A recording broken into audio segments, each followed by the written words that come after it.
Sebetulnya teman-teman ingat tentang penemuan pertama dari para filsuf Archi. Masih ingat nggak Archie? Nggak ada di sini ya. Jadi apa yang mendasari dari segala hal itu sebetulnya mencari tentang hakikat keberadaan sesuatu. Apa yang mendasari segala realitas ini, misalnya begitu. Merefleksikan tentang satu fondasi utama di dalam realitas, entah realitas kemanusiaan, realitas ketuhanan, dan bahkan mungkin realitas alam raya ini. Jadi ontologi itu sekali lagi bahasa sederhananya adalah membahas mengenai hakikat dari keberadaan sesuatu itu. Apakah hakikat perkuliahan itu? Apakah hakikat di pembelajaran misalnya? Apakah itu hanya sekedar saya hadir, lalu kemudian saya absensi, lalu saya mendengarkan dosen sekenanya, dan seterusnya, itu namanya hakikat, pencarian hakikat. Nah, yang kedua, di samping pencarian hakikat itu, atau cabang utama hakikat itu, yang kedua adalah epistemologi. Yang epistemologi ini sebetulnya membicarakan mengenai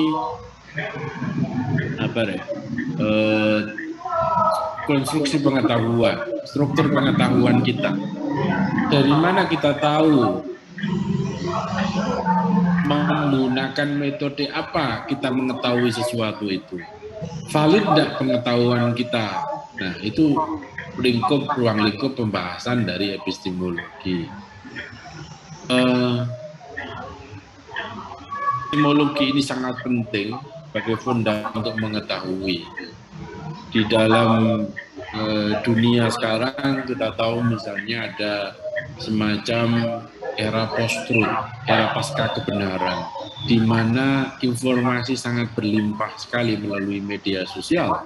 Dalam hal itu kadang-kadang kita mendapatkan informasi yang sifatnya hoax, palsu, informasi yang kadang-kadang dilebih-lebihkan, dan seterusnya. Maka belajar epistemologi itu sangat penting untuk pertama mengecek dari mana sumber pengetahuan kita, apakah dari pengalaman, melalui baca, dan seterusnya, ataukah pengetahuan kita itu bersumber dari penalaran. Penalaran itu berarti sifatnya matematik gitu ya, rasionalitas, dan yang terakhir ada sebuah kevalitan pengetahuan itu bisa menggunakan namanya teori pengetahuan. Ada banyak macam teori pengetahuan. Ada teori kebenaran korespondensi, ada teori kebenaran koherensi, ada teori kebenaran pragmatisme, ada teori kebenaran konsensus, dan seterusnya. Nah, itu sebetulnya menggunakan teori apa? Teori kebenaran konsensus. Konsensusnya dibuatkan semacam norma aturan. Norma itu berupa penjadwalan. Nah, itu namanya teori kebenaran konsensus. Saya tahu bahwa tadi pagi ada mobil merah parkir di samping fakultas. Gimana Anda bisa tahu? Saya mengeceknya ke lapangan. Itu namanya teori kebenaran korespondensi. Jadi dibuktikan secara langsung. Atau misalnya ada proposisi yang mengatakan begini.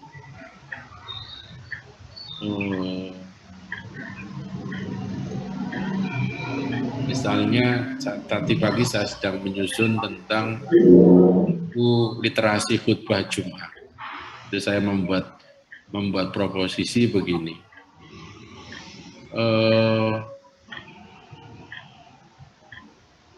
Banyak khotib di sholat Jumat itu banyak khotib di sholat Jumat itu mengeluarkan atau memberi pernyataan yang provokatif atau propaganda dikarenakan kurangnya literasi mereka terhadap teks khutbah Jumat yang sifatnya moderat. Nah, misalnya begitu. Jadi teori kebenaran koherensi itu adalah teori kebenaran yang mengecek konsistensi antara pernyataan pertama, kalimat pertama dengan kalimat selanjutnya. Sehingga bisa disimpulkan, misalnya, ya kenapa muncul khotbah yang sifatnya propaganda itu, karena seringkali mereka tidak bisa mengakses atau tidak membaca buku-buku khotbah yang moderat, misalnya begitu. Jadi ada konsistensi antara kalimat pertama dengan kalimat. Kalau ada kalimat misalnya, Fatimah adalah perempuan yang bisu, tetapi bisa berbicara. Kalimat ini benar atau tidak?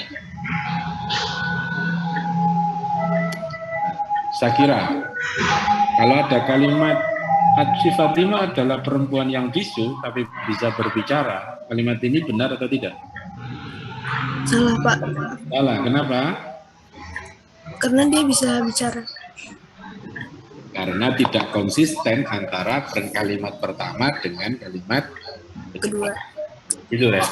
Jadi ngeceknya gitu, tidak konsisten, tidak ada konsistensi. Itu namanya tidak ada koherensi.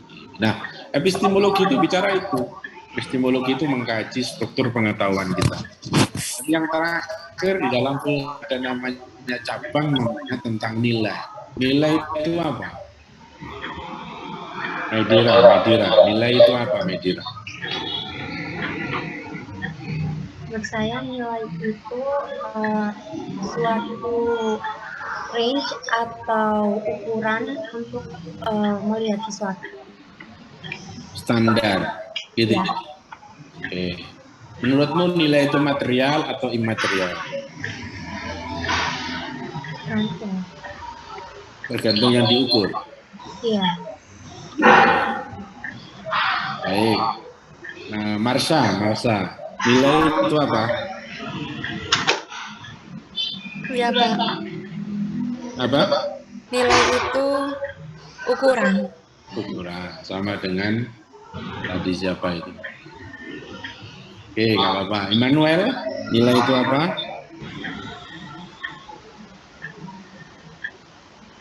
Manuel, halo? Iya. Apa? Anggapan tentang sesuatu. Kamu kok lemes gini nih, orang sakit kamu ini? Nilai itu bagaimana seseorang menganggap suatu hal. Bagaimana seseorang menganggap sesuatu, mengukur sesuatu gitu ya. Napil kemarin. Ayo, nilai itu apa? Menurut saya nilai itu indikator yang menunjukkan sesuatu, Pak. Indikator yang menunjukkan sesuatu. Ya. Oke. Alma Salsabila. Nilai itu apa?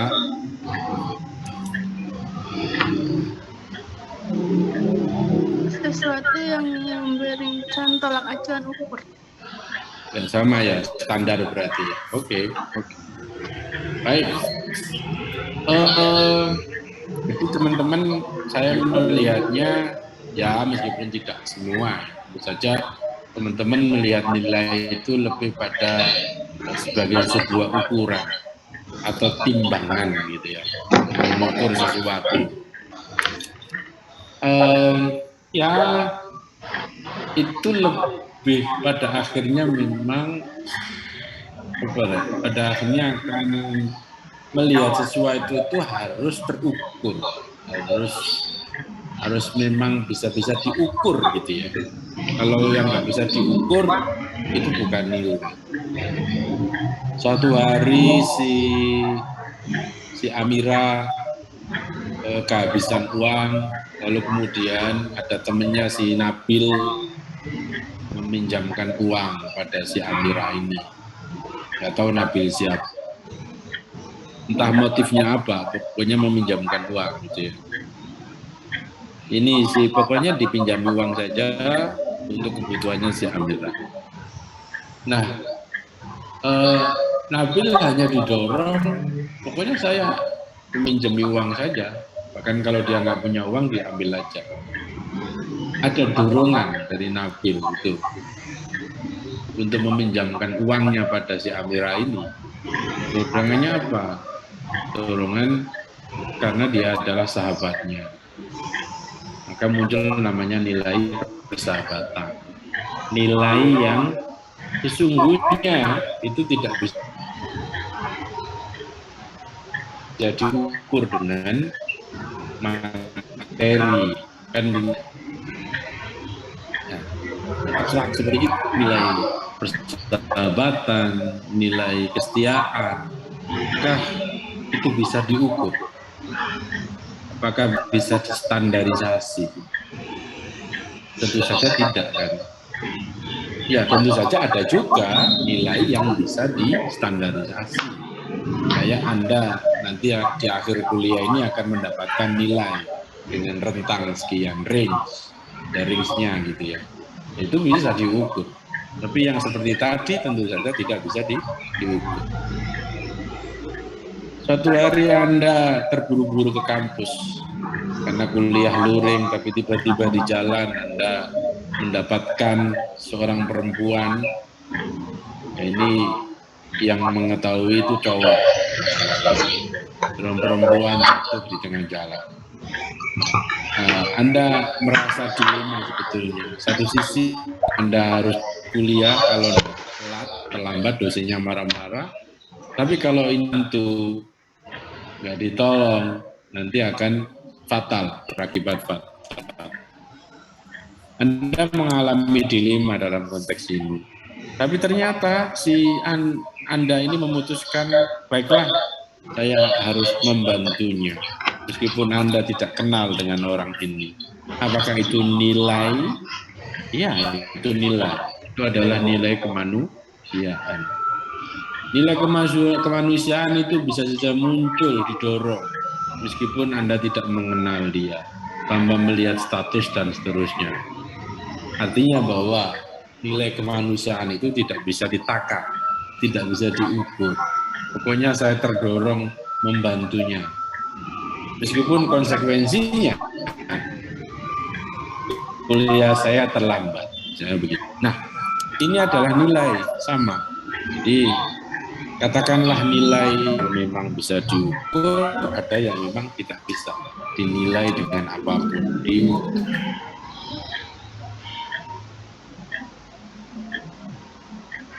dengan apapun.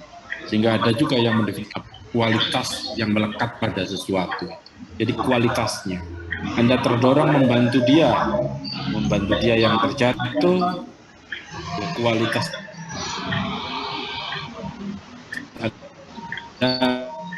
adalah mau membantu itu dengan nilai kemanusiaan. Rank dapat berarti kualitas Anda ada range-nya. Konsekuensinya kalau Anda mau mengerjakan soal dengan baik dan seterusnya. Saya kira itu tidak masalah. Tapi istilah nilai itu menurut saya jangan dilihat pada aspek material, tapi juga ada sisi immaterial. Begitu teman-teman. Jadi ada 3 cabang di dalam filsafat, yaitu ontologi, epistemologi, dan aksiologi. Itu penting sekali Anda harus mempelajarinya. Sekarang kita tinggalkan diskusi tentang apa?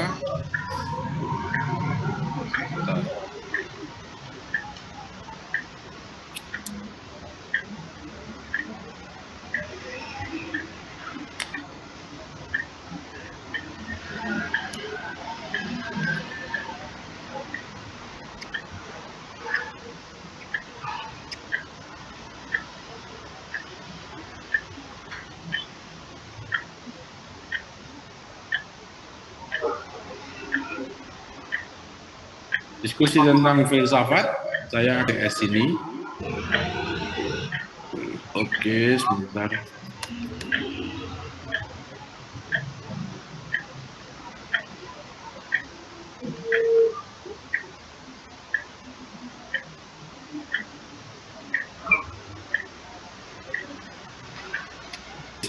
Jadi yang kita pelajari kemarin adalah sedikit tentang sejarah, kemudian tadi kemarin kita sempat bahas aliran dalam filsafat, meskipun kurang banyak sebetulnya aliran-aliran, dan tadi sedikit saya singgung tentang epistemologi, aksiologi, dan ontologi dan aksiologi. Nah sekarang kita akan membahas tentang satu cabang khusus di dalam filsafat yang berkaitan dengan ilmu pengetahuan, maka namanya filsafat. Jadi yang akan kita bahas setelah UTS ini adalah khusus dari filsafat, namanya filsafat ilmu, sesuai dengan nama mata kuliah ini. Jadi kita kuliah beneran ini ya setelah UTS ini. Kemarin-kemarin itu baru pengantar, teman-teman ya. Oke, mari kita lihat apa sebetulnya filsafat ilmu itu. Sebelum kita mendefinisikan filsafat ilmu itu apa, mari kita lihat definisi ilmu pengetahuan. Ya, teman-teman, sampai muncul sampai di FKG ini, ilmu kedokteran gigi. Nah, memang ternyata ilmu kedokteran gigi itu penting sekali ya. Setelah saya merasakan sakit gigi, karena kemarin saya Senin nggak masuk itu sebenarnya sakit gigi saya. Padahal saya pas ngajar di Fakultas Kedokteran Gigi. Lalu saya nyanyi di kamar itu. Lebih baik sakit hati daripada sakit gigi. Sakit sekali rasanya. Itu teman-teman ya. Nah, kita kembali ke sini. Tadi intermezzo saja. Kalau Anda lihat di sini, ini ciri dari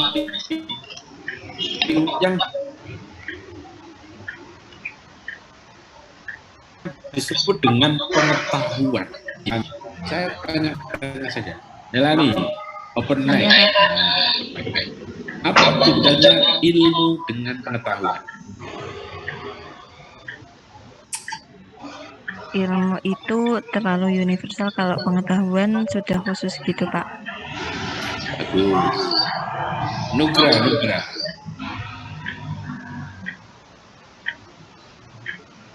Pertanyaan yang sama, Pak. Apa bedanya ilmu dengan pengetahuan? Iya, menurut saya kalau seperti tadi kata Melani, ilmu itu masih banyak ilmu yang dibahas, misalnya ilmu filsafat tadi, ilmu agama. Tapi untuk pengetahuan itu kita membahas mengenai suatu ilmu yang disusun oleh, yang seperti kita udah pelajari sebelumnya, disusun oleh beragam percobaan sistematis, mulai dari cara-cara yang dilakukan oleh banyak orang-orang yang mengumpulkannya menjadi satu pengetahuan terstruktur, Pak. Ya, oke. Baik, sama. Apakah Niswa juga sama pandangannya? Coba dengan yang dua tadi, Niswa. Halo Niswa. Niswa apa Naswa, Pak? Awis, namanya susah. Ayo. Ya. Sakit gigi susah ya nyebutnya itu. Iya, Pak. Kalau ilmu itu pengetahuan yang teruji kebenarannya, Pak. Kalau pengetahuan belum teruji. Oke. Felicia tadi senyum-senyum. Apa contohnya pengetahuan? Contohnya apa pengetahuan itu? Pengetahuan ya, Pak? Iya. Apa contohnya? Kalau pengetahuan, tadi kan teman-teman yang lain pada bilang pengetahuan itu kan terkhususkan. Betul, itu teman-teman. Tadi kan saya bilang sama siapa itu yang ketiga tadi itu, apakah kamu tersesat dengan dua yang dulu dipelajarin Mbak Sasti, pengetahuan alam. Apa? Pengetahuan alam, Mbak. yang paling dasar.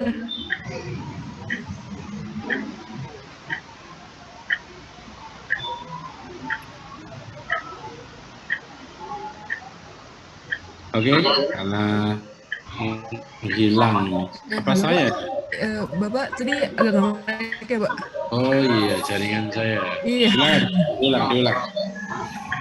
Kalau menurut saya pengetahuan yang paling dasar dari semenjak SD kita pelajari pengetahuan alam, Pak. Pengetahuan alam. Iya.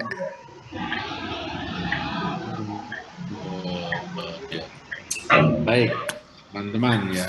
Ini kita klarifikasi ya, biar Anda itu sesuai dengan jalan yang benar, gitu ya. Semua orang tahu matahari itu panas. Oke, itu pertama ya. Namun sebagian orang tahu bahwa matahari itu memiliki kandungan apa? Mempunyai kandungan cahaya sekian. Nah, saya coba tanya, ada dua kalimat tadi. Marsanda, halo Marsanda.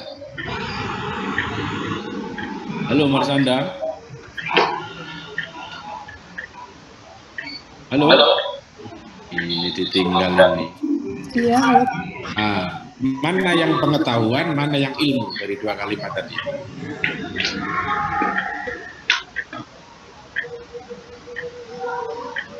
Menurut saya yang universal adalah pengetahuan dan yang objektif adalah ilmu. Salah, kalimat saya tadi loh. Semua orang tahu bahwa matahari itu panas. Sudah dengar, Marsanda? Sudah, Pak. Namun sebagian orang tahu bahwa matahari itu mengandung bla bla bla bla bla. Mana yang pengetahuan, mana yang ilmu? Pengetahuan yang matahari panas. Kenapa? Karena lebih universal. Oke. Kalau yang ilmu berarti yang tadi. Iya, Pak, yang matahari bla bla. Nah, Anda baru baru istilahnya baru sadar. Istilah misalnya kalimat semua orang tahu bahwa matahari itu panas. Irunisa, gitu ya.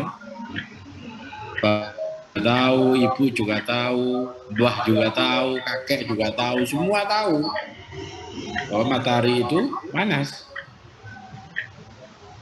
Itu namanya pengetahuan yang sifatnya common sense. Ya, umum, sifatnya umum. Bukan universal itu, sifat umum itu. Tapi kalau matahari itu ada cahaya yang mengandung sekian bla bla bla bla, tidak semua orang tahu, hanya sebagian saja. Itu namanya ilmu. Artinya yang lebih umum, artinya ilmu itu lebih spesifik atau lebih umum?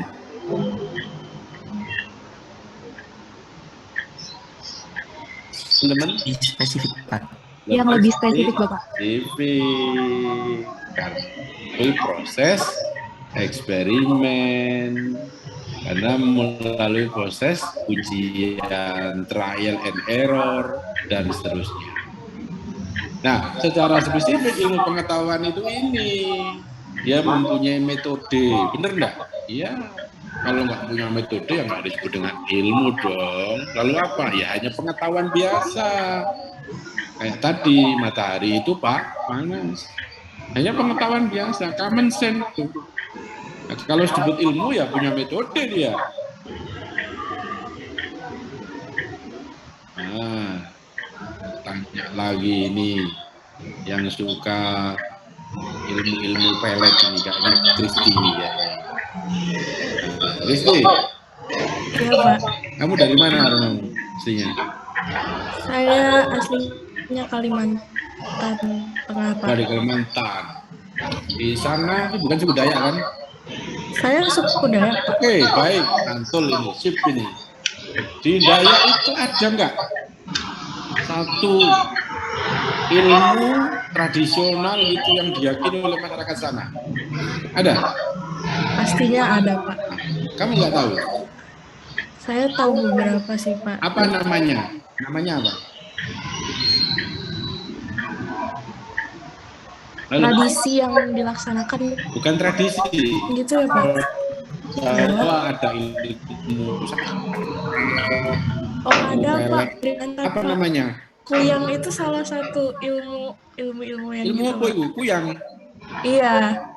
Itu katanya bisa untuk awet muda, Wah, Pak. luar biasa. Saya pengen mencoba ini ya gini. Jangan, Pak. Oh, nggak boleh gimana ini? Oke. Kuyang namanya. Ya, Pak. Iya, Pak. Kuyang gitu. Halo. Iya. Oke. Iya. Nah, kira-kira menurutmu siapa tadi yang saya tanya ini hilang? Kristi, Pak. Kristi, kira-kira menurutmu ilmu ini bisa dipelajari oleh semua orang enggak? Bisa, Pak. Luar biasa ini, menarik ini. Bisa nggak kira-kira ilmu ini nanti dibuatkan semacam prodi gitu, di dalam perguruan tinggi? Prodi ilmu kuyang. Gitu.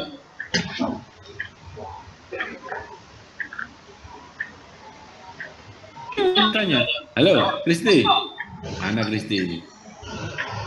Halo, enggak ini. Prodi ilmu masuk Fakultas Ilmu Budaya. Gimana kalau gitu teman-teman? Mana Kristi? Enggak hilang aja. Gara-gara ngomong kuyang hilang dia. Ya Bil ya, kamu cari Bil. Mana Kristi? Berarti ini. Sepertinya terjadi kendala jaringan habis menyebut. Gara-gara ngomong kuyang dia jadi malah dia.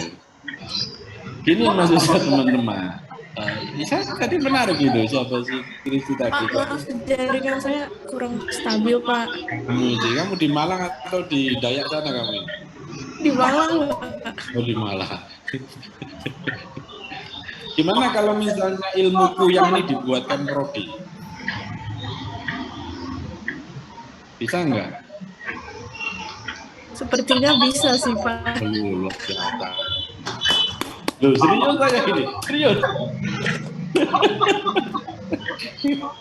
Loh, ini menarik teman-teman. Teman-teman jangan membayangkan bahwa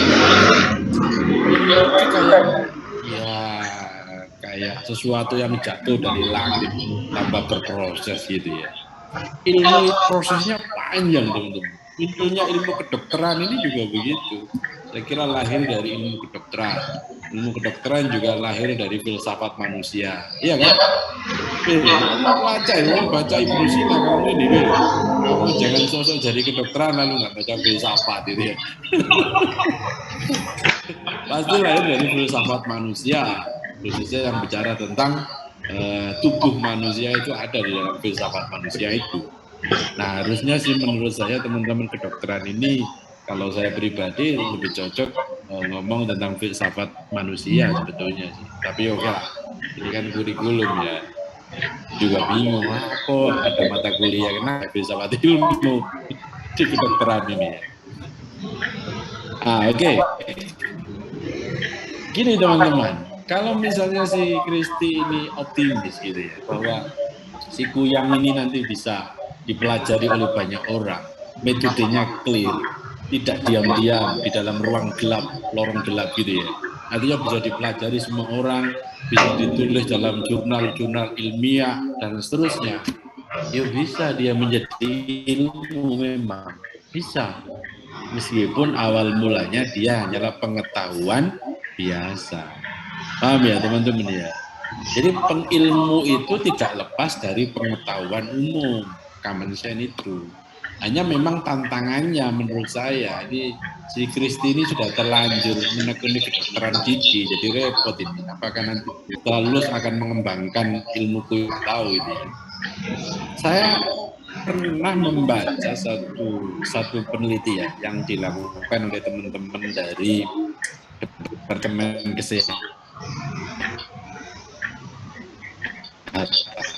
Dia melakukan penelitian di Indonesia, mencari korelasi hubungan antara pepohonan yang tumbuh di masyarakat situ dengan penyakit yang pernah ada di masa itu.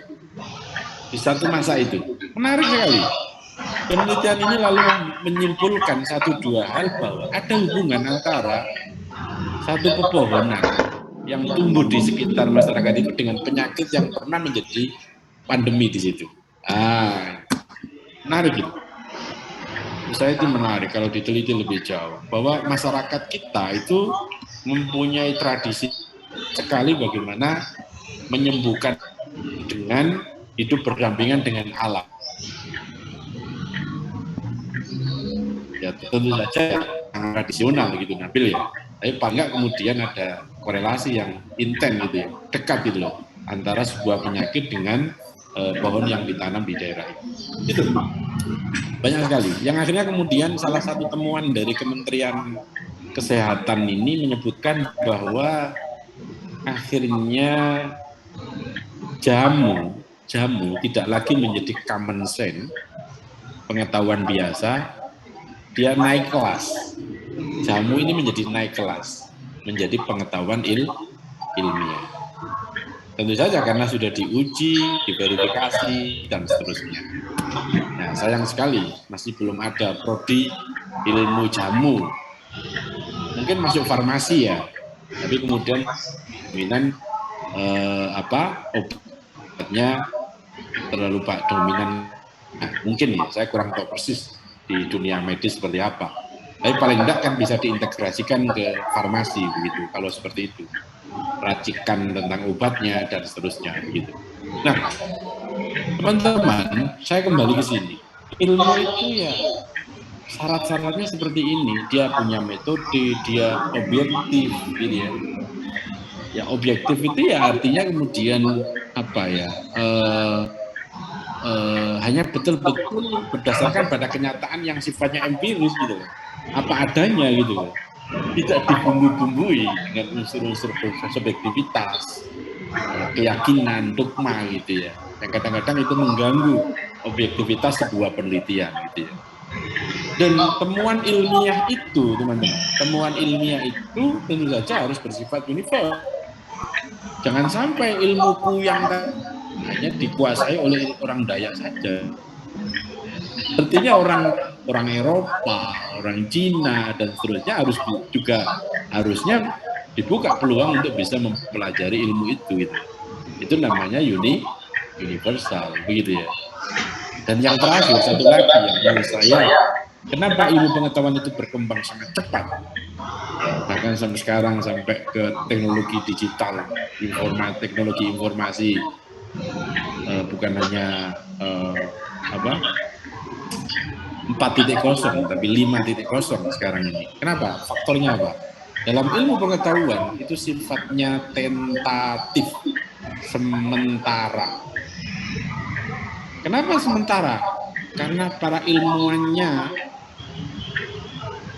sebentar, saya nge-lag terus ya teman-teman ya. Sedikit Pak. Dengar suara saya? Dengar. Oh dengar, kok ada yang komen nge-lag gitu. Saya coba pindah jaringan ya. Bentar ya.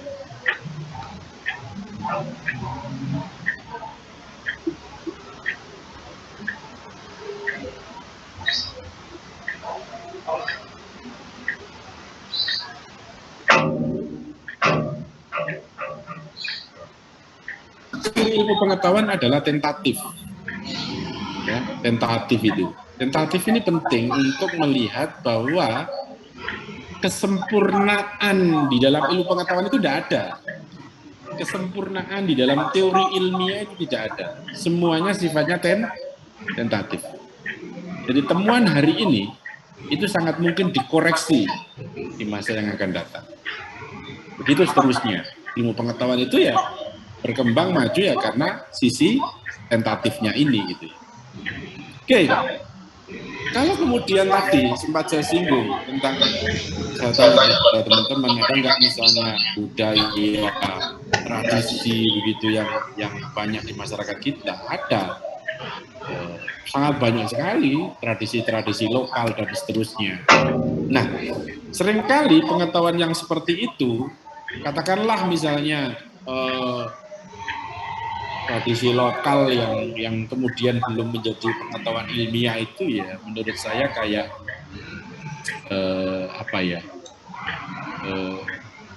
saya kira banyak sekali. Ini saya ada cerita menarik ini teman-teman. Sebelum kita lanjutkan tentang warisan budaya. Teman-teman pernah mendengar proses pembuatan kapal pinisi? Apa sih? Halo? Tidak pernah, Pak. Kapal pinisi belum pernah dengar? Belum pernah, Pak. Nama kapalnya pernah dengar, Pak. Namanya sendiri. Pernah dengar ya? Kapal pinisi. Kapal pinisi pernah dengar? Kapal pinisi itu kapal yang dibuat di era-era kalau dalam bukunya Lagaligun itu disebut era-era kejayaan orang-orang Bugis waktu merantau gitu, ke Eropa dan seterusnya. Mereka mengarungi samudra menggunakan kapal pinisi itu. Nah, ada yang menarik, teman-teman. Kalau kita kategorisasi, pembuatan kapal pinisi itu kan masuk kategori teknologi ya, teknik lah. Meskipun teknologinya mungkin sangat konvensional, katakanlah konvensional, tidak terlalu sangat gitu ya. Saya kira sudah ada modifikasi. Ya, teknologi dalam membuat kapal pinisi itu, kalau Anda lihat gitu ya, itu ternyata tidak hanya sekedar orang-orang yang ahli di dalam pembuatan kapal itu lalu membuat begitu saja. Tapi ternyata sebelum membuat kapal pinisi itu kemudian ada ritual.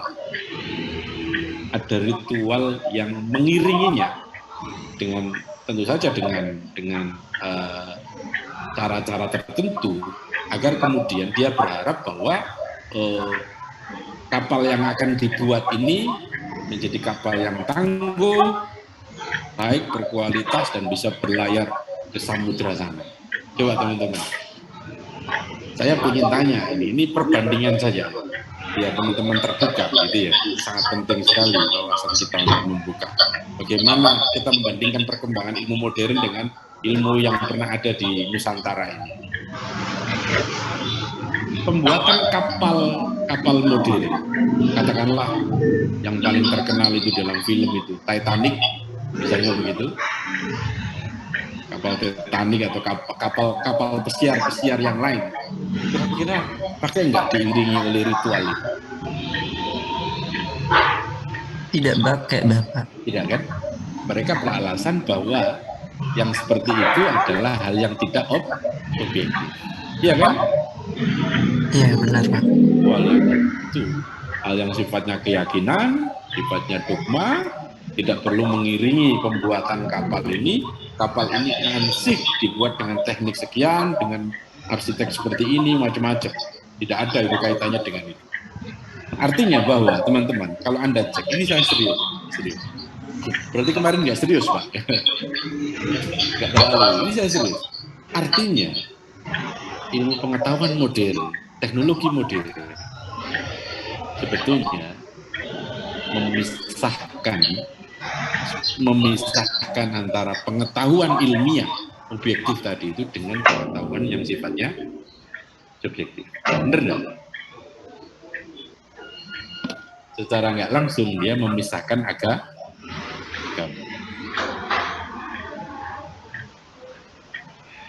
Jadi saya kira ini menjadi, saya kemarin agak kaget juga karena ada teman saya di Sulawesi sana men-share tentang pembuatan kapal pinisi. Kalau saya bandingkan dengan pembuatan kapal pinisi tadi, kapalnya tangguh ini. Ini kapal sangat legendaris ini, sangat legendaris. Saya nggak tahu sampai sekuat apa kapal ini, tapi saya kira sangat legendaris kapal ini. Kapal ini dibuat dengan menyandingkan antara pengetahuan objektif dan sekaligus pengetahuan subjektif. Berdiri dengan tradisi, ritual, kepercayaan. Saya yakin bahwa yang mendoakan, meritualisasikan kapal itu berdoa agar kemudian kapal ini bisa dibuat dengan baik. Berdoa kemudian, misalnya, alam itu bersahabat dengan dirinya. Ya toh? Alam itu bersahabat dengan kapal itu, laut juga begitu, dan seterusnya.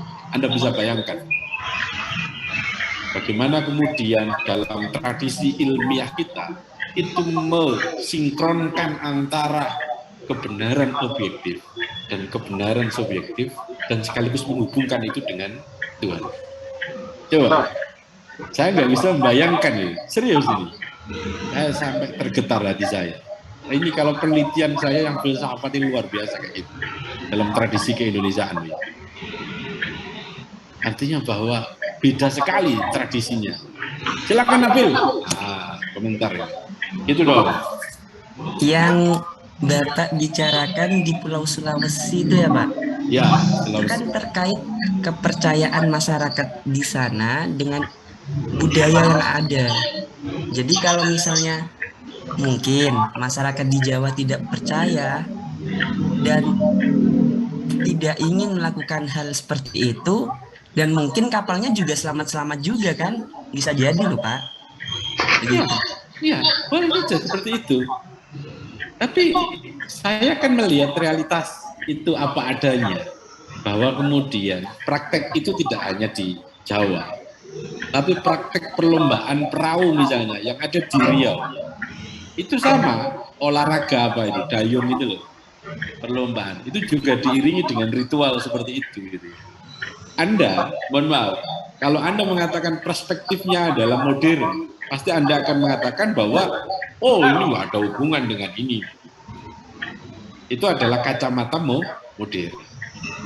Kacamata modern. Tapi cobalah misalnya, kita harus melihat bahwa hasanah kebudayaan kita di Indonesia, itu selalu diiringi oleh itu sebetulnya. Nah, kenapa kemudian misalnya, ini mohon maaf, dunia kampus itu seakan-akan memisahkan itu, karena itu dianggap tidak objektif, dianggap tidak ilmiah dan seterusnya, karena mereka dan kita semua, saya sendiri, selalu mengagung-agungkan ilmu yang berasal dominasi dari barat itu, dari modern itu. Itu problemnya Mas. Sampai profesor-profesor sekarang gitu, dan mungkin saya sendiri orang-orang sangat terkesima dengan, sangat mengagumi dengan perkembangan teknologi. Ya. Kalau Anda Mas Nabil melihat perkembangan teknologi digital itu, mereka seperti siapa, Bill Gates itu sudah berimajinasi bahwa ketika kita bersentuhan dengan, berinteraksi dengan laptop ini, gadget, smartphone, itu tidak lagi dengan menyentuh layar kan nanti.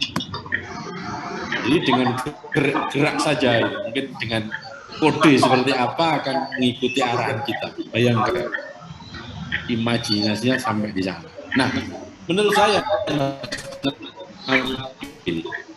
kelebihan dari saintifik di Barat adalah tentatifnya iya, pasti objektifnya iya, dan tentu saja adalah kreasi atau nalar imajinatifnya.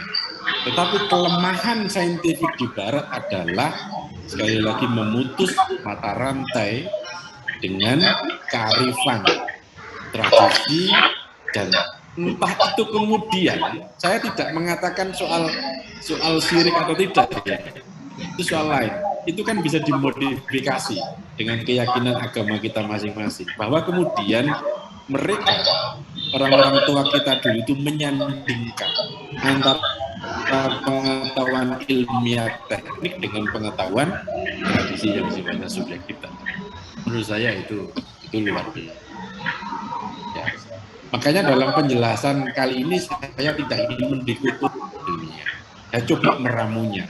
Barangkali teman-teman nanti bisa terinspirasi. Meskipun kemudian teman-teman punya kerja berat di tradisi di Jawa misalnya. Ini cerita saja. Belajar filsafat ilmu kan cerita saja. Saya kemarin sakit gigi.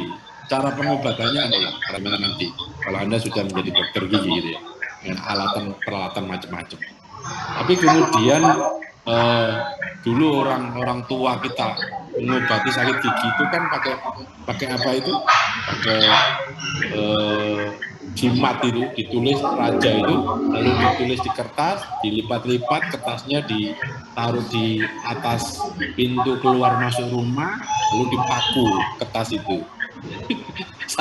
Sampai sekarang saya tidak tahu, mungkin itu terlalu tidak masuk akal atau apa. Tapi kemudian maksud saya begini teman-teman, atau kemudian transformasi pengobatan sakit gigi itu apakah terjadi di Nusantara ini? Bagaimana pola perubahannya? Apakah dulu dilakukan seperti itu, lalu perubahannya seperti apa, dan sekarang di era modern seperti itu? Itu kan menjadi tugas tersendiri bagi Anda untuk meneliti itu lebih jauh. Nah, jadi sekali lagi saya hanya memantik atau memancing saja. Tapi saya ingin katakan bahwa sekali lagi catatannya bahwa adalah hal yang tidak pas kalau kemudian kita mendikotomi antara tradisi kebudayaan kita dengan kebenaran ilmiah atau itu catatan pertama. Baik teman-teman, kita akan lanjutkan. Nah ini jenis-jenis pengetahuan kemarin sudah ada common sense, ada pengetahuan ilmiah, pengetahuan filosofis, pengetahuan agama, dan seterusnya. Ini kemarin kita nggak sempat mendiskusikannya secara lebih dalam. Kalau saya di FISIP kemarin mendiskusikannya lebih intens mengenai 4 macam pengetahuan ini. Coba, mumpung saya lagi semangat ini, tapi ini menjadi diskusi kita.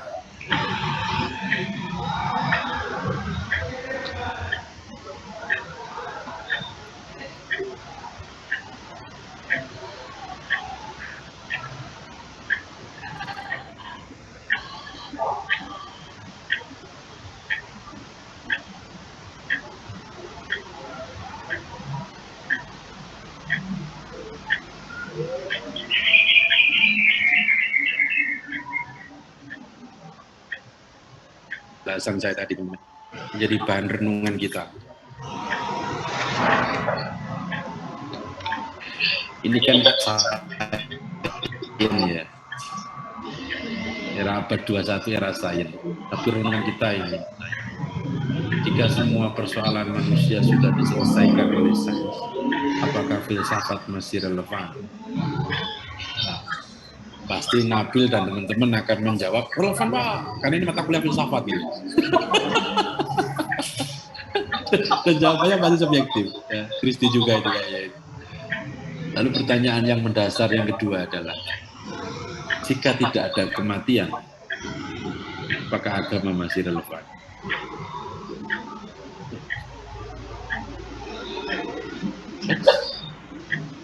Saya hanya menggugah bahwa betapa sains mendominasi kita hari ini. Luar biasa. Luar biasa. Ya, tapi mungkin kita mungkin tidak seideologis orang sains ilmuwan gitu ya, seperti Stephen Hawking gitu ya, atau mungkin orang-orang barat begitu ya yang sangat didominasi oleh saintifiknya. Ya, katakanlah kalau misalnya representasi ilmuwan di Indonesia adalah teknokrat seperti Habibie misalnya, tetap saja dia bukan orang yang ateis, dia masih beriman dan dia sangat mencintai istrinya. Tapi muncul film Habibie Ainun. Ini refleksi ya teman-teman. Tapi sekali lagi ini hanya menggugah, menyadarkan kita betapa kemudian sains itu sangat dominan dalam kehidupan sehari-hari. Terutama smartphone ini. Jadi ini ke toilet saja bawa ini. Ya, ke toilet saja bawa ini. Nggak tahu kalau Nugra ini bawa smartphone nggak ke toilet. Ditelepon pacarnya, di mana? Di toilet saya. Waduh, baunya sampai kemana-mana. Harus saya. Oke. Nah, jam berapa ini teman-teman ya? Kita ngobrol santai aja. Ya.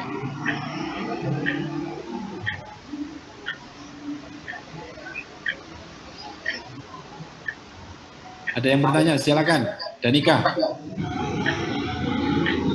Pak, saya izin bertanya tentang kepercayaan yang dianut di Indonesia kan seperti ada dukun, hantu-hantuan, pamujan, dan lain-lain. Bahkan ada video itu orang luar pernah berkata bahwa waktu dia di luar negeri itu saya nggak percaya dengan hal-hal yang gaib seperti itu. Tapi pada saat tinggal di Indonesia tuh jadi percaya gitu.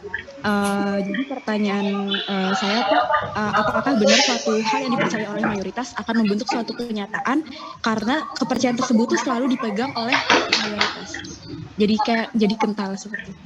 Masih Pak, itu pertanyaan saya. Iya, ini menarik ya, Nabi. Siapa tadi? Siapa tadi yang tanya? Danika, Pak. Danika ya, benar ya?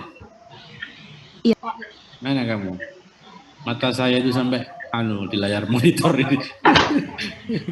Monitor besar gitu loh, kayak kuliah di Harvard itu kan monitornya ini muter ini loh. Itu Harvard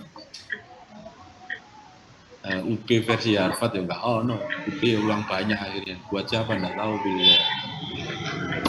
Oke. Jadi saya cuma minum teh aja ini di sini. Danika, ini menarik pertanyaanmu. Pertama Danika gini ya. Ya ateis itu kan memang pilihan ya. Dan itu menjadi tren orang-orang Eropa. Pasca kemunculan abad modern. Banyak gereja yang dijual loh.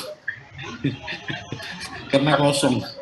Nggak ada umat beragamanya itu, bayangkan. Kayak warung kopi, buat kafe. Banyak di negara-negara. Itu tantangan kita sebetulnya menurut saya.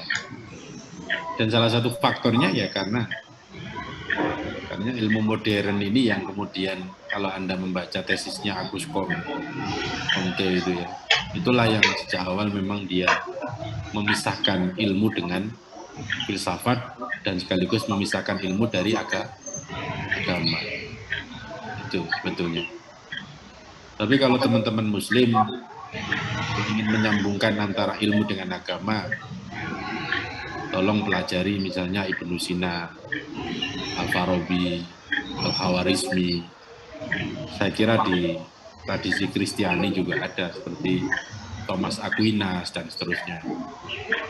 Itu tradisinya beda ya teman-teman ya. Tradisinya. Paling enggak mengingatkan bahwa ada keselarasan antara ilmu dan agama, gitu ya. Tapi dengan pola yang smooth, cantik ya, cara memodifikasinya, tidak sarkas, tidak kasar. Kalau sekarang kan caranya dengan pelabelan, ya, melabeli saja. Marsa ya, senangnya orang kan melabeli sekarang. Psikologi Islam. Lama-lama market ini, pasar ini. Kalau dulu enggak, Ibnu Sina yang menemukan teori bedah ya nggak pakai dong, pakai dilabeli. Maksud ada teori ilmu bedah Islam, enggak ada.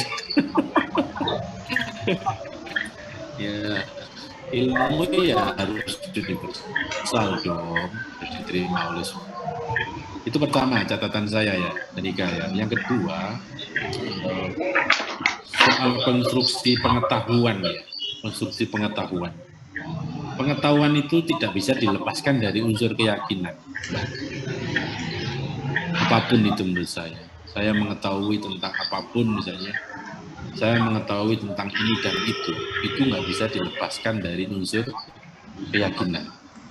Karena seringkali keyakinan itu yang kemudian akhirnya menguatkan kita untuk mengatakan bahwa ini loh pengetahuan yang benar. Benar nggak? Ya. Jadi ada fondasi keyakinan yang ikut membantu menjustifikasi pengetahuan kita itu sebagai sebuah pengetahuan yang benar. Nah, di dalam tradisi saintifik sebetulnya unsur keyakinan itu meskipun ada, tetapi ini saintifik ya. Unsur keyakinan itu meskipun ada, tetapi sebisa mungkin kemudian dieliminir karena memang cara pandangnya yang objektif itu tadi.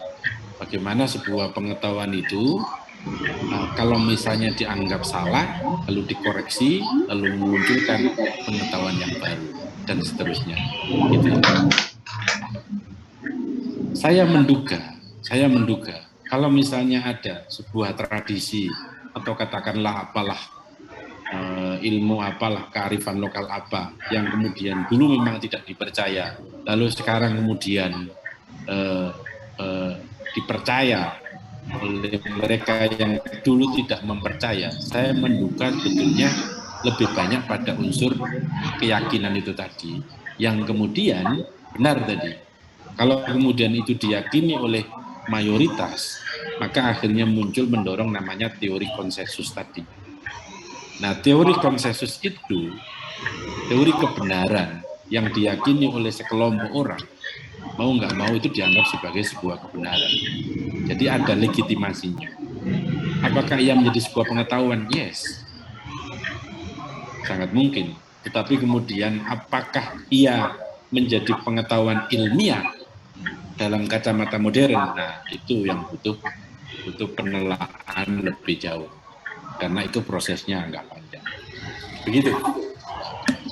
Jadi harus kita pilih. Silakan, Nabil. Mungkin saya ada jawaban yang mungkin bisa membantu Danika, dan juga saya ada pertanyaan, Bapak. Ya, silakan. Mungkin saya mulai dari yang untuk membantu pertanyaan Danika dulu, Bapak. Ya, jadi begini, kita kan santai kan Pak ya, diskusi aja kan Pak. Oh iya, udah serius.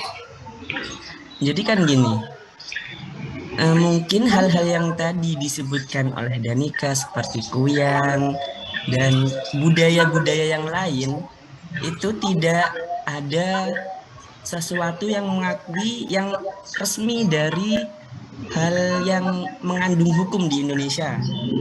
Seperti saya ingat kata-kata Sujiwo Tejo, Pak. Saya ingat waktu itu, waktu COVID, kenapa pemerintah menyarankan orang yang terkena COVID itu datang ke rumah sakit, hanya pada rumah sakit. Kan rumah sakit jadi full, sehingga banyak pasien yang tidak tertolong gitu, Pak. Lalu kenapa pemerintah tidak menyarankan untuk, ya sudah, kalian berobat ke orang yang kalian anggap pintar. Toh buktinya ada tetangga saya yang datang ke mungkin siapa gitu kan yang dianggap pintar dan dapat menyembuhkan COVID ini tadi. Dia datang ke sana dan hasilnya sembuh, Pak. Gitu. Kan tidak ada unsur akademis yang dapat dipercaya dari seseorang yang menyembuhkan itu, tapi buktinya berhasil gitu, Pak. Jadi begitu, Pak, mungkin dapat membantu. Baik.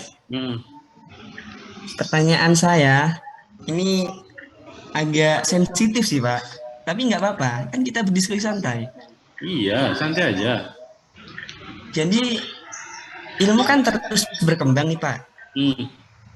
Sedangkan, mohon maaf sebelumnya, di kitab agama saya yang saya yakini itu sudah tertera hal-hal yang zaman dahulu belum terbukti kebenarannya. Nah, misal seperti Sebelumnya agama saya Islam, kitab saya Al-Quran, Nabi saya Muhammad. Jadi di Al-Quran ada dicantumkan beberapa pengetahuan yang dulu belum dibuktikan kebenarannya, justru terbukti pada zaman-zaman sekarang ini. Seperti contohnya madu itu mengandung banyak manfaat dan lain-lain. Nah, ilmu ini kan berkembang. Ilmu ini berkembang, banyak ilmuwan yang membuktikan kebenaran ini. Dan memang hasilnya benar.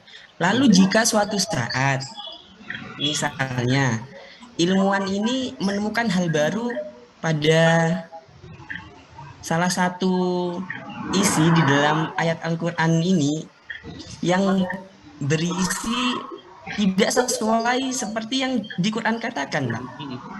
Lalu apakah masih bisa relevan gitu, Pak, antara yang dicantumkan di kitab dan yang ditemukan oleh si ilmuwan, Pak? Ya, bagus. Dan apakah gini, saya pernah dengar kalau biarkan urusan agama menjadi urusan agama, sedangkan urusan keilmuan menjadi urusan keilmuan, sehingga jika keduanya bertemu tidak akan saling cekcok gitu, Pak, bahasanya, Pak. Baik, Pak, terima kasih, itu saja. Oke, ya, bagus. Oke. Saya ingin merespon pandanganmu dengan, saya sudah lama nulis mengenai itu, betulnya, tentang pergulatan mengenai bagaimana kita menyelesaikan COVID itu, ya. Saya mengelaborasi bagaimana masyarakat kita yang masih mempercayai atau level pemikirannya yang katakanlah sederhana begitu, masih mempercayai tolak balak dan seterusnya, begitu dengan model-model yang sangat sederhana gitu, ya. Waktu COVID saya juga pernah ke Ngadas, ke lereng Gunung Bromo, di satu desa yang puncak, ya, dekat dengan Bromo itu, dan saya waktu itu melakukan penelitian juga dengan beberapa teman, dan sebenarnya penelitiannya saya bukan tentang ini, bukan tentang COVID ini, tapi saya ngobrol ngalor ngidul begitu, dan ya menarik sekali bahwa salah satu kepala adatnya, ketua adatnya itu cerita bagaimana ada pengobatan ala mereka, ya, dalam tanda petik, ya kalau nggak salah waktu itu menggunakan media namanya bawang putih atau bawang merah gitu. Tapi tentu saja ada seremoni yang dilakukan dalam proses itu.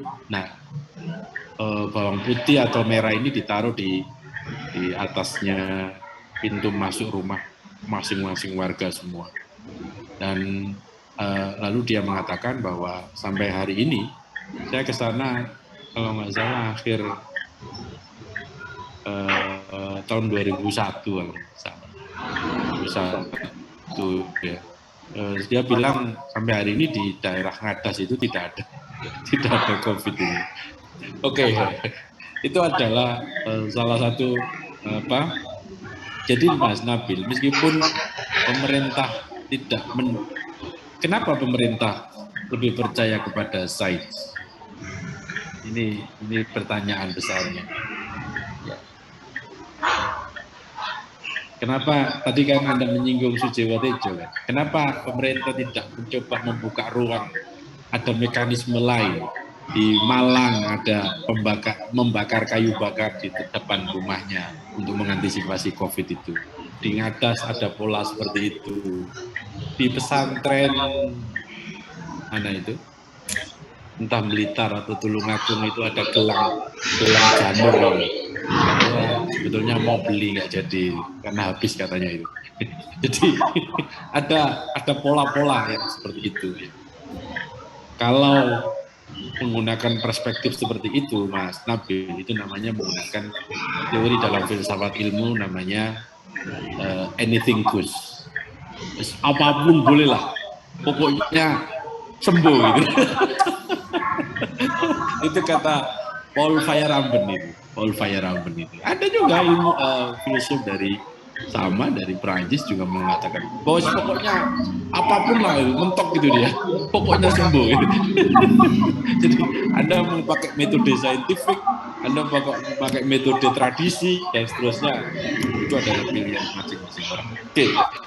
Saya kira ini level filsafat ilmu yang agak tinggi sebetulnya. Saya selalu mengasih materi level filsafat ilmu ini di level S2 biasanya begitu.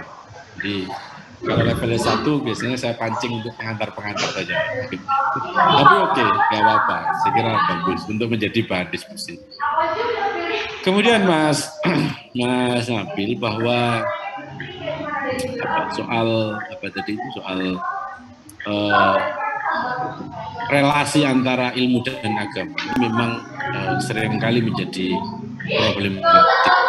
Tesis saya penelitian tentang itu sebetulnya, tentang bagaimana relasi ilmu dan agama, dan ya sampai sekarang saya jujur belum mendapatkan format yang utuh bagaimana sebetulnya relasi yang ideal mengenai ilmu dan agama begitu. Apa yang tadi Mas Nabil kemukakan mengenai bagaimana misalnya kalau ada temuan ilmiah gitu ya, ternyata itu kontradiktif dengan apa yang diyakini di dalam teks suci Al-Quran atau kitab suci yang lain. Bagaimana itu kira-kira? Apakah wahyu yang ditinggalkan demi dominasi sains, ataukah sains yang justru ditinggalkan karena memilih surga? Apakah seperti itu ya? Sebentar, saya cek PPT saya. Minggu lalu saya sempat berdebat mengenai hal ini dengan teman-teman di kelas fisik. Saya taruh di mana ya?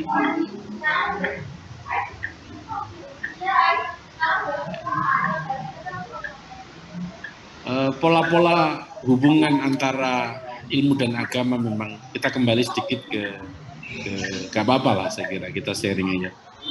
Pola-pola hubungan antara ilmu dan agama memang sangat unik, teman-teman, sangat dinamis lah, kayak hubungan pacar yang sifatnya benci tapi rindu gitu. Benci tapi rindu gitu ya. Kalau boleh saya klasifikasi untuk sekarang ini itu hubungannya sebetulnya independen, berjalan sendiri-sendiri. Yang mengklaim sebagai kebenaran saintifik ilmunya berjalan sendiri, yang mengklaim sebagai kebenaran dogmatik itu berjalan sendiri. Ya kayak Brawijaya sama UIN lah. Ya meskipun UIN sekarang membuka fakultas umum gitu ya, tapi kalau UB belum berani membuka fakultas agama gitu. Ya, itu kalau guyonannya itu UIN memegang kunci surga gitu ya. Kalau atau sekolah teologi mana itu kita memegang kunci surga gitu. Tapi kalau Brawijaya dianggap kampus sekuler gitu. Nanti larinya ke sana nggak tahu kemana. Nah, teman-teman sekalian, tadi yang dipertanyakan oleh Nabil sebetulnya, saya pribadi tidak terlalu sreg. Saya tidak terlalu sreg dengan pola hubungan agama sains yang sifatnya adalah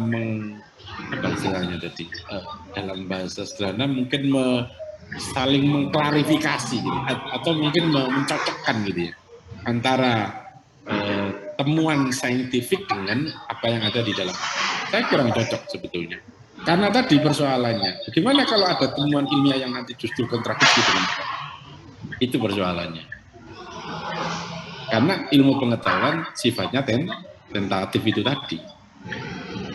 Temuan Stephen Hawking mengenai siapakah pencipta alam ini itu berbeda, teman-teman, antara temuan pertama dengan temuan berikutnya. Bayangkan, Hawking ini sampai menjadi ateis gara-gara dia menjustifikasi, mendeklarasikan bahwa alam raya ini terbentuk secara alami. Tidak ada faktor X di luar sana. Teori penciptaan alam. Nah, problemnya di situ. Jadi menurut saya relasi yang mencocok-cokan itu kurang pas, karena akan cenderung seperti itu. Kalau saya pribadi sebetulnya katakanlah kalau tidak dialog, kalau dialog itu kan berarti misalnya nih ada COVID nih, saintifik bicara ini macam-macam. Agama kemudian ikut turun rembuk mendiskusikan mengenai tema-tema penyakit yang ada di dalam teks suci misalnya begitu. Itu boleh menurut saya dialog saja. Jadi bukan saling mencari pembenaran satu dengan yang lain sifatnya, tapi mendialogkan secara kritis. Syukur-syukur kemudian akhirnya dialognya bersifat konstruktif gitu ya. Itu saya kira lebih baik. Nah, pola ini saya kira masih belum ada di Indonesia, belum ada.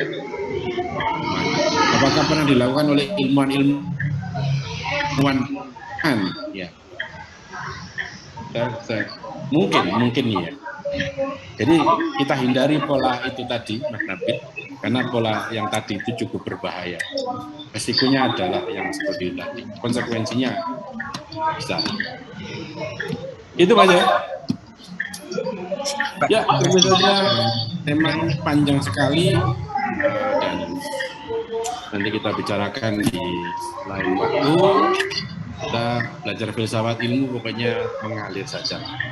Ya, nggak penting mencapai materi sampai selesai, yang penting kita diskusi saja. Saya kira itu teman-teman untuk diskusi sore ini yang lumayan menggugah kita. Ya, Anda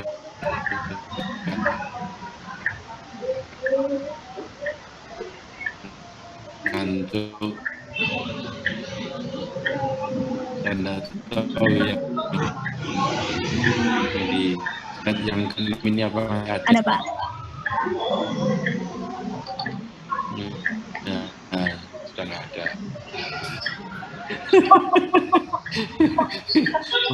memasang gambarnya dari slide 1, 2 masih on cam, slide 3 sudah off cam, slide 4 off cam, slide 5 off cam, slide 6 off cam. Iya benar lah, ini off cam semua. Mungkin Bapak bisa usulkan Pak, supaya gedung FKG ini biar cepat dibangun Pak. Waduh, saya bukan rektor Bill ya ini. Saya ini hanyalah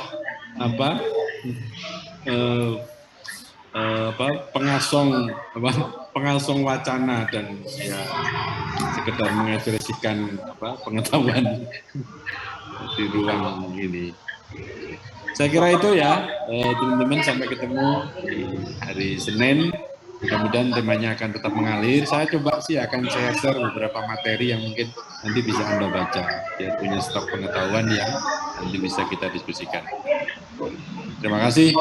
Selamat sore. Assalamualaikum. Terima kasih Pak.